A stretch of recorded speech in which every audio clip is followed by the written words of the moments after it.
Hello बच्चों, कैसे हो? अच्छे हो सब? देखो, प्रॉब्लम क्या आ रही थी कि लाइव में जब जाते थे और कभी इंटरनेट डिस्टरबेंस हो जाता था, वाईफाई डिस्टरबेंस हो जाता था, तो कभी तुम परेशान हो जाते थे, लिखने लगते थे सर वीडियो क्वालिटी लो हो गई, तो कभी ऑडियो नहीं आ रही है। ठीक है।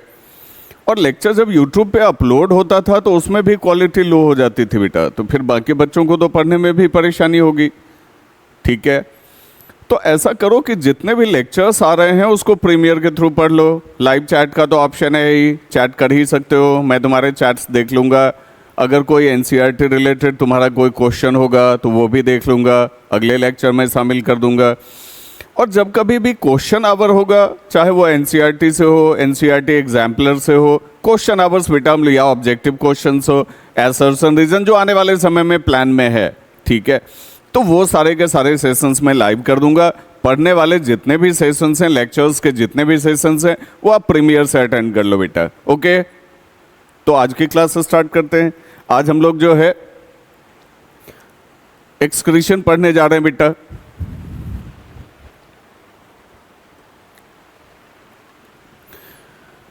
तो चलो आज की क्लास जो है स्टार्ट की जाए। आज लाइव प्रोसेस को हम लोग फाइनल टच दे रहे हैं, एक्सक्रीशन पढ़ा रहे हैं आपको। तो चलिए आज का लेक्चर स्टार्ट करते हैं। ठीक है, देखिएगा, सबसे पहली बात ये हो गई कि भाई एक्सक्रीशन कहा किसको जाए, तो the elimination of toxic waste materials from the body of a living being. हर एक लिविंग बीइंग क्या करता है, अपने बॉडी से वेस्ट मटेरियल को बाहर निकालना चाहता है, चाहे जैसे भी निकाले, प्लांट्स भी, एनिमल्स भी। रीजन है कि वो वेस्ट मटेरियल जब बॉडी में डैम्प करेंगे, बॉडी में कंटिन्यू करेंगे, तो बॉडी के लिए टॉक्सिक हो जाएंगे बेटा, इसलिए जरूरी है कि उसको निकाला जाए। जैसे प्लांट में सॉलिड वेस्ट देख लो, रेफाइड्स हो गया, रेजिन्स हो गया, गम्स हो गया, लेटेक्स हो गया। ठीक है, ये सारे के सारे वेस्ट मटेरियल होते हैं। आप क्लासीफाई करो तो सॉलिड में रेफाइड्स आ गया, लिक्विड में ऑयल आ गया, लेटेक्स आ गया, सब आगे बताता हूं आपको। और गैसेस में तो CO2 O2 आ गया, इसके बारे में आप जानते हो, स्ट्रोमेटा से एक्सचेंज करता रहता है। एनिमल्स में देख लो, अमोनिया हो गया, यूरिया हो गया, यूरिक एसिड हो गया, एक्सेस ऑफ वाटर हो गया, एक्सेस ऑफ मिनरल सॉल्ट हो गया, है कि नहीं, अनवांटेड सब्सटेंसेस जैसे कि पिगमेंट्स हो गए। तो बॉडी में बहुत सारे वेस्ट मटेरियल ऐसे हैं जिनको कि निकाला जाना जरूरी है। और यहां जो हम लोग एक्सक्रीशन की बात कर रहे हैं बेटा, स्पेशली यूरिन एक्सक्रीशन की बात कर रहे हैं। इस चैप्टर में स्पेशली हम लोग किडनी को पढ़ने जा रहे हैं। तो ये सब वेस्ट मटेरियल के एग्जाम्पल्स हैं, मेटाबॉलिक वेस्ट हैं बॉडी में जो बनते हैं और इनका निकाला जाना जरूरी होता है, या ऐसे सारे मटेरियल्स का निकाला जाना जरूरी होता है। पहले चलिए हम लोग एक्सक्रीशन इन ह्यूमंस पे बात कर लेते हैं बेटा। ठीक है, ह्यूमन में तो आपको पता है कि ह्यूमन के एक्सक्रीटरी सिस्टम में 2 किडनी होता है, एक राइट साइड से, एक लेफ्ट साइड से। ठीक है, अब होता क्या है कि इसमें प्यूरिफिकेशन के लिए ब्लड आता है, या आप ऐसे भी मान सकते हो थोड़ी देर के लिए कि इम्प्योर ब्लड आता है। और लाता कौन है जी? Renal artery. मैकेनिज्म समझो, बढ़िया समझो। रीनल आर्टरी ब्लड को लाता है और ला करके दोनों किडनी को दे दिया। अब दोनों किडनी ने उसको फिल्टर किया, उसके वेस्ट को फिल्टर किया, और ये नीचे जो डक्ट देख रहे हो ना, जिसको यूरेटर कहते हैं, यूरेटर के थ्रू उसको यूरिनरी ब्लैडर में लाके जमा कर दिया। जितना भी फिल्टरेट है, वेस्ट फिल्टरेट है, उसको लाके यहां जमा कर दिया। अब ब्लैडर में कुछ देर तक स्टोर रहता है, उसके बाद यूरेथ्रा के थ्रू हम लोग इसको बॉडी से आउट कर देते हैं। थोड़ी सी कहानी बाकी रह गई कि इम्प्योर ब्लड लाया था रीनल आर्टरी, दोनों किडनी को दिया छानने के लिए, छाना हुआ मटेरियल तो जो है ब्लैडर में चला गया, और प्यूरिफाइड ब्लड जो है वो रीनल वेन को दे दिया। कहाँ तक ले जाने के लिए? वेना कावा तक ले जाने के लिए, हार्ट के राइट चैम्बर तक मैंने आपको पढ़ा दिया। समझ में आ रही है बात? तो इम्प्योर ब्लड आया, दोनों किडनी में गया, फिल्टर हुआ, बढ़िया बात है। प्यूरिफाइड ब्लड जो है वो रीनल वेन को दे दिया गया, या रीनल वेन ने आगे फॉरवर्ड कर दिया, और जितना भी वेस्ट मटेरियल है वो ब्लैडर में आ गया यूरेथ्रा के थ्रू बाहर आने के लिए। तो एक्सक्रीटरी सिस्टम जो ह्यूमन का है उसमें ए पेयर ऑफ किडनीज है, बता ही दिया मैंने आपको। ए पेयर ऑफ यूरेटर है, एक इस साइड वाला एक इस साइड वाला, दो यूरेटर हो गया बेटा। एक यूरिनरी ब्लैडर है, एक यूरिनरी ब्लैडर है और एक यूरेथरा भी है। तो ये ह्यूमन का एक्सक्रीटरी सिस्टम हो गया, ठीक है, यूरिन एक्सक्रीटरी सिस्टम हो गया। अब किडनी इंपॉर्टेंट क्यों है भाई? तो हमारे आपके शरीर में इंटॉक्सिकेशन से बचाता है हमको तुमको। बॉडी में जो है टॉक्सिक मटेरियल बढ़ नहीं जाए उस चीज से बचाने का काम करता है, टॉक्सिक मटेरियल रिमूव करता है, तो इंटॉक्सिकेशन से बचाता है। It maintains acid base balance in the body, body के अंदर एसिड बेस बैलेंस करता है, खास करके ब्लड के पीएच को मेंटेन करता है। ब्लड का पीएच होता है बेटा 7.4। ब्लड हमारा आपका अल्कलाइन होता है, बेसिक होता है, तो एसिड बेस बैलेंस मेंटेन करना भी बहुत जरूरी है, तो उसको भी मेंटेन करता है। Waste material urea, uric acid, इस सबको बाहर निकाल देता है, जिसके कारण एसिड बेस लेवल मेंटेन रहता है। ब्लड के वॉल्यूम को कांस्टेंट रखता है और ब्लड के कंपोजिशन को भी कांस्टेंट रखता है। जितना भी एक्सेसिव वाटर है या वेस्ट मटेरियल है वो आपके बॉडी से निकल गया, अगर वो ब्लड में मिलता तो ब्लड का वॉल्यूम बढ़ जाता। सिंपल सी बात है। तो ब्लड के वॉल्यूम को कांस्टेंट रखता, कंपोजिशन गड़बड़ा जाता। यूजफुल हार्मफुल सब एक ही जगह मिला दो, कंपोजिशन गड़बड़ा ही जाएगा, ठीक है। तो ब्लड के वॉल्यूम को भी कांस्टेंट रखता है और कंपोजिशन को भी कांस्टेंट रखता है, ठीक है। रेगुलेशन ऑफ ब्लड प्रेशर, बेटा ब्लड प्रेशर को भी मेंटेन करने में जो है, चूंकि ब्लड वॉल्यूम कांस्टेंट रहेगा, कंपोजिशन कांस्टेंट रहेगा, तो ब्लड प्रेशर भी मेंटेन रहेगा। अगर यूनिसेलुलर ऑर्गेनिज्म की बात करो तो ये अपना जो एक्सक्रीशन करता है, यूनिसेलुलर तो मोस्टली सारी चीजें डिफ्यूजन के थ्रू ही ले लेता है, बॉडी से निकाल भी देता है। आपने कई बार यूनिसेलुलर की बात की है, ठीक है। तो किडनी वेस्ट मटेरियल को फिल्टर करता है, बॉडी से बाहर निकालने का काम करता है। अब बेटा ये फिल्टर करता कैसे है? तो आप अगर अपने एनसीईआरटी में कभी पढ़े हो या आपने सुना होगा कि किडनी के स्ट्रक्चरल एंड फंक्शनल यूनिट को नेफ्रॉन कहते हैं। दोनों किडनी मिला के मिलियंस ऑफ नेफ्रॉन्स है, ठीक है। ये जो ब्लड आया दोनों किडनी को दे दिया गया, किडनी ने उसको फिल्टर कर दिया। किसकी मदद से फिल्टर कर दिया भाई? नेफ्रॉन की मदद से फिल्टर कर दिया, ठीक है। तो चलिए नेफ्रॉन के स्ट्रक्चर को हम लोग समझते हैं, जो काफी इंपॉर्टेंट है। एनसीईआरटी ने भी इस क्वेश्चन को मेंशन किया है और बोर्ड में तो कई बार क्वेश्चन पूछा जा चुका है, ठीक है। तो अब कहोगे सर इतना कॉम्प्लिकेटेड डायग्राम है, इतने सारे टर्म्स याद रखने पड़ेंगे, कैसे होगा? कुछ नहीं होगा, इतने सारे टर्म्स भी नहीं याद रखने हैं। देखो क्या होता है, ब्लड जो आया था फिल्टरेशन पर्पस के लिए, उसको लाया था कौन? Renal artery. अब रीनल आर्टरी इस ब्लड को, इस टाइप का जो ये जाल जैसा स्ट्रक्चर देख रहे हो बेटा, इसको ग्लोमेरुलस कहा जाता है। क्या कहा जाता है? ग्लोमेरुलस। तो इसको ग्लोमेरुलस को लाके दे देता है, ठीक है। रीनल आर्टरी अपने पतले पतले ब्रांचेस के थ्रू सप्लाई कर देता है किसको? ग्लोमेरुलस को। ये नेफ्रॉन का स्ट्रक्चर है बेटा, नेफ्रॉन के ग्लोमेरुलस को, ठीक है। अब ग्लोमेरुलस उसमें से कुछ यूजफुल मटेरियल, कुछ हार्मफुल मटेरियल को छान करके दे देता है बोमेन्स कैप्सूल को। ये जो स्ट्रक्चर देख रहे हो, कुछ इंपॉर्टेंट स्ट्रक्चर है जो याद रखने हैं, ठीक है।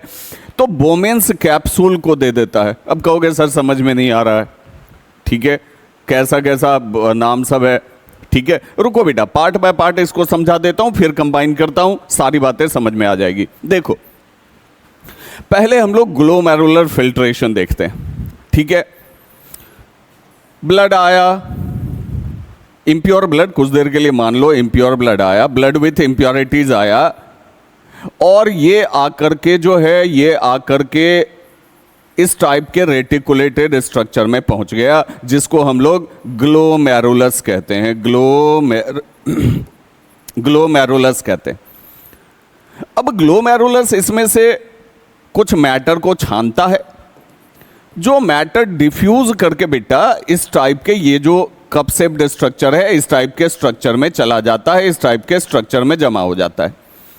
अब यहां क्या क्या छानता है ये जरा सा देखो। ठीक है, क्या क्या छानता है? ग्लूकोज छान देता है, वाटर छान देता है, एमिनो एसिड छान देता है, एक्सेसिव सॉल्ट को छान देता है, एक्सेसिव वाटर को छान देता है। क्या क्या फिल्टर किया देखो, ग्लूकोज फिल्टर कर दिया, चूंकि फिल्टर कर रहा था तो ध्यान नहीं रहा, कुछ यूजफुल मटेरियल भी निकल गया, ग्लूकोज फिल्टर हो गया, एमिनो एसिड फिल्टर हो गया बेटा, एक्सेसिव वाटर फिल्टर हो गया, ठीक है, उसके बाद जो है एक्सेसिव सॉल्ट फिल्टर हो गया। या अभी एक्सेसिव लिखना सही नहीं होगा, ठीक है, अभी एक्सेसिव लिखना सही नहीं होगा, वाटर को फिल्टर कर दिया, ठीक है, सम वाटर लिखते हैं अभी बेटा, बाद में लिखेंगे एक्सेसिव, समझा दूंगा मैं क्यों जो है इसको हटाया। सम वाटर हो गया, सम सॉल्ट हो गया, इस सब को तो छानता ही है, साथ ही साथ यूरिया को भी छान देता है और यूरिक एसिड को भी छान देता है। तो ब्लड किडनी में आया,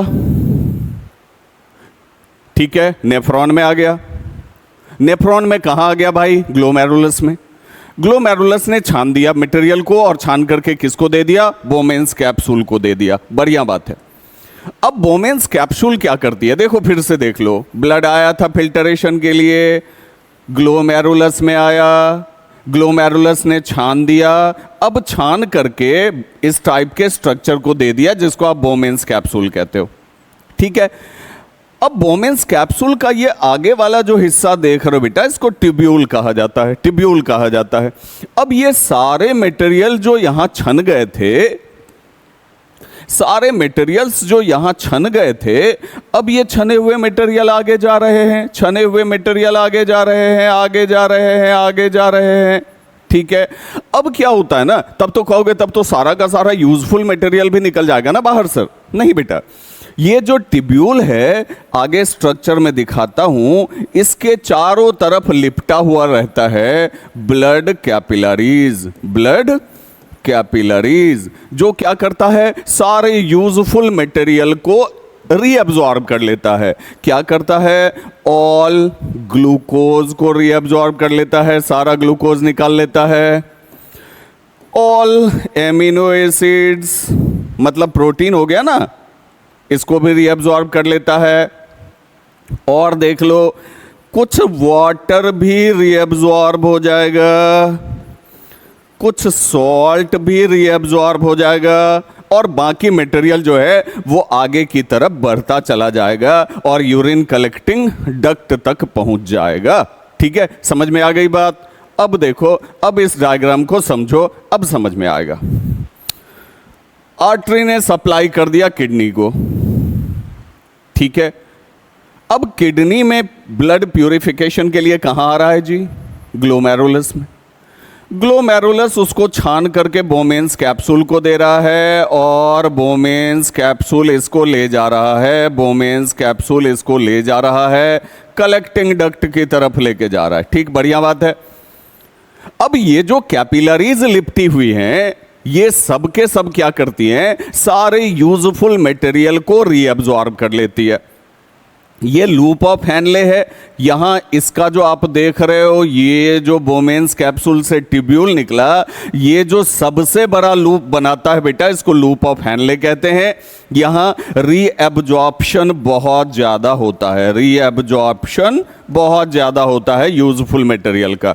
ठीक है, वैसे ये क्वेश्चन आना नहीं है, आ भी जाएगा तो मैंने बता दिया आपको। ठीक है, सबसे ज्यादा रीअब्जॉर्प्शन लूप ऑफ हैनले में ही होता है। तो ये सारा का सारा मटेरियल आगे जा रहा है, आगे जा रहा है, आगे जा रहा है। कैपिलरीज ने क्या किया? इसमें से सारे के सारे यूजफुल मटेरियल को छान लिया। तो अब बाकी मटेरियल ही ना आगे जा रहा है बेटा, बाकी मटेरियल ही ना आगे जा रहा है, रेस्ट मटेरियल ही ना यहां तक पहुंच रहा है। तो रेस्ट मटेरियल में बेटा क्या सब पहुंचा? यूरिया पहुंच गया, यूरिक एसिड पहुंच गया, एक्सेसिव वाटर जिसकी बॉडी को जरूरत नहीं है वो पहुंच गया। अब समझे वहां से एक्सेसिव क्यों हटाए थे?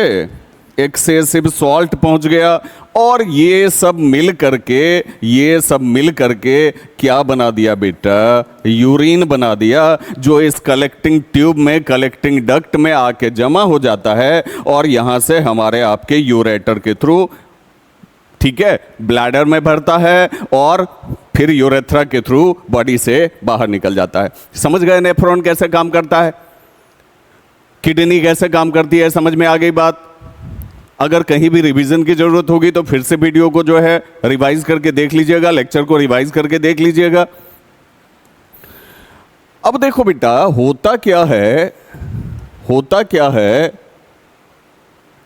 कि कुछ आदमी की किडनी फेल कर जाती है, ठीक है। बहुत सारे कारण हो सकते हैं जिसके कारण किडनी फेल करती है। हमारे आपके खाने में टॉक्सिक मटेरियल्स की क्वांटिटी, बहुत सारे लोग शराब पीते हैं, ठीक है। तो चाहे जो भी कारण रहा हो, अगर किडनी फेल कर गया, रीनल फेल्योर हो गया बॉडी में, दोनों किडनी फेल कर गई, तब आपने सुना होगा कि पेशेंट को डायलिसिस में भेजा जाता है, ठीक है।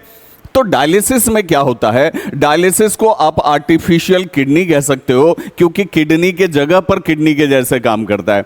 अब एनसीईआरटी क्या लिखती है, artificial kidneys contain a number of tubes with a semi permeable lining suspended in a tank filled with dialyser solution. ये जो आप टैंक देख रहे हो, इसमें एक सॉल्यूशन भरा हुआ रहता है जिसको हम लोग डायलाइजर सॉल्यूशन कहते हैं। अब क्या होता है कि इम्प्योर ब्लड पेशेंट के बॉडी से निकाला जाता है, इस डायलाइजर सॉल्यूशन में भेजा जाता है और यहां से फिल्टरेशन हो जाता है और फिर प्यूरिफाइड ब्लड जो है फिर से पेशेंट के बॉडी में डाल दिया जाता है, ठीक है। समझ में आ रही बात। तो आर्टिफिशियल किडनी के जैसे ये बिहेव करता है। The patient's blood is pass through these tubes, during this passage the waste products from the blood pass into dialyser fluid. Waste product सबका सब डायलाइजर फ्लूइड में ही रह जाता है, डिफ्यूजन के थ्रू वहीं रह जाता है और purified blood is pumped back into the patient, और प्यूरिफाइड ब्लड फिर से पेशेंट के बॉडी में डाल दिया जाता है। This is similar to the function of the kidneys. अब ये किडनी के सिमिलर है बेटा, एग्जैक्टली किडनी के जैसा नहीं है, क्योंकि जब फिल्टर करेगा तो वहां आपने देखा कि यूजफुल मटेरियल भी निकलता है, हार्मफुल मटेरियल भी निकलता है। ट्यूब्यूल के चारों तरफ जो कैपिलरीज थी उसने यूजफुल मटेरियल को रीअब्जॉर्ब कर लिया था। यहां कोई रीअब्जॉर्प्शन फेनोमेना नहीं है बेटा, यहां यूजफुल मटेरियल भी बाहर ही रह जाएगा, हार्मफुल मटेरियल भी बाहर ही रह जाएगा। इसीलिए पेशेंट को लंबे समय तक डायलिसिस के थ्रू गुजार पाना संभव नहीं होता है, ठीक है। तो खास करके उसी पेशेंट को डायलिसिस प्रिस्क्राइब किया जाता है जिसको ये उम्मीद रहे कि चलो ठीक है, कोई ना कोई किडनी हमको डोनेट कर देगा, कोई फैमिली मेंबर, कोई रिलेटिव हमको किडनी डोनेट कर देगा, तो फिर से कम एक किडनी पर तो हमारा काम कुछ दिन चल ही जाएगा। समझ रहे हो। तो इस पर बहुत ज्यादा दिन पेशेंट को जिंदा रखा नहीं जा सकता, ठीक है। अब देखो, प्लांट्स में एक्सक्रीशन के बारे में हम लोग बात कर रहे थे बेटा, ठीक है। तो प्लांट डिफरेंट स्ट्रेटजीज अपनाता है, ठीक है, डिफरेंट वेस्ट प्रोडक्ट को बाहर निकालने के लिए अलग अलग स्ट्रेटजी से उसको जो है बाहर निकालता है, ठीक है। जैसे ऑक्सीजन और कार्बन डाइऑक्साइड है, कहां से निकलेगा पता है तुमको, स्टोमेटा से निकलेगा। एक्सेस वाटर, अब उसके अंदर यूरिनरी सिस्टम तो है नहीं बेचारे को, तो क्या करेगा, तो स्टोमेटा के थ्रू ट्रांसपीरेशन से निकाल देगा, स्टोमेटा के थ्रू निकाल देगा बेटा, ठीक है।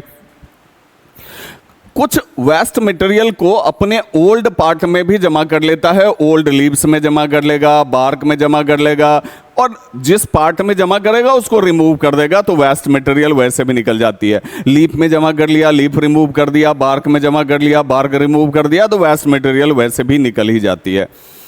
Many waste products are stored in cellular vacuole. अब आपको पता है कि प्लांट का जो सेल होता है, प्लांट सेल, उसमें वैक्यूल बड़ा सा होता है, ठीक है। तो वो अपने वैक्यूल में भी वेस्ट मटेरियल को जमा कर पाता है, ठीक है। बाद में वो भी एलिमिनेट हो जाता है, वहां से हट जाता है। Other waste products like latex, अब ये कुछ पत्तियों को तुमने तोड़ा होगा, उसमें मिल्क लाइक सेक्रीशन रिलीज होता है। क्या कहते हैं बेटा इसको? लेटेक्स कहते हैं। ठीक है, तो लेटेक्स हो गया, गम हो गया। कुछ पौधे में आपने देखा होगा कि उसको जब हम कहीं से खुरसते हैं, कहीं से उसको कुरेदते हैं, तो उससे स्टिकी मटेरियल निकलता है। ठीक है, ठीक है, स्टिकी मटेरियल निकलता है जिसको गम कहते हैं। ठीक है, तो ये सब ओल्ड जाइलम सेल में पौधा स्टोर कर लेता है। ठीक है, और plants also secrete some waste substances into the soil, और प्लांट का जो हिस्सा सॉइल में रहता है वहां भी वो बहुत सारे वेस्ट मटेरियल को रिलीज कर पाता है। समझ में आ रही बात? ठीक है, तो इस तरह से ह्यूमंस का आपने एक्सक्रीटरी सिस्टम पढ़ लिया, पौधे का आपने एक्सक्रीटरी सिस्टम पढ़ लिया। पौधे के लिए अगर हम लोग सम अप करें तो पौधा मोस्टली क्या करता है, अपने किसी ना किसी रिमूवेबल पार्ट में वेस्ट मटेरियल को जमा करता है और उसको अपने बॉडी से रिमूव कर देता है। ठीक है, समझ में आ गई बात? तो चलिए, इस तरह से लाइफ प्रोसेस का लास्ट फेज भी खत्म हो गया, एक्सक्रीशन भी खत्म हो गया। बहुत परेशान होते हैं बच्चे कि पता नहीं लाइफ प्रोसेस समझ में आएगा कि नहीं समझ में आएगा, है ना। मैंने पूरा का पूरा एक्सप्लेन कर दिया है बेटा। जहां कहीं भी परेशानी हो, लेक्चर को बार बार रिवाइज करके देख लीजिएगा, सारी प्रॉब्लम्स खत्म हो जाएगी, सारे क्वेश्चंस का आंसर दे पाएंगे आप। Best of luck, thank you.